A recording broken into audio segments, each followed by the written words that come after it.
This animation shows two identical situations being treated in two different ways. The loss of the central incisor. The animation on the right shows the implant option.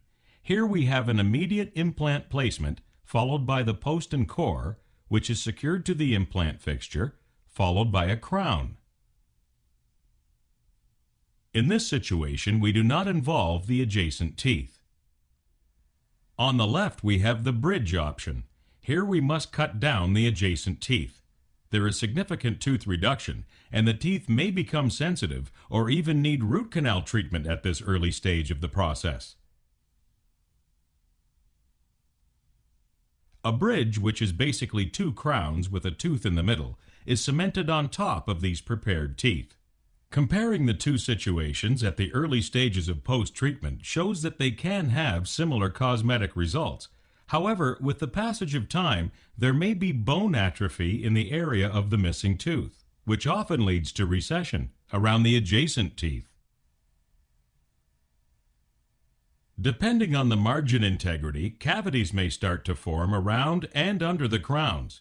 They're difficult to diagnose, and if left undetected, can grow to levels where the cavity reaches the pulp. This in turn may cause root canal problems as well as pathology at the tip of the root. With continued destruction of the tooth will have fractures, mobility, and often associated infections.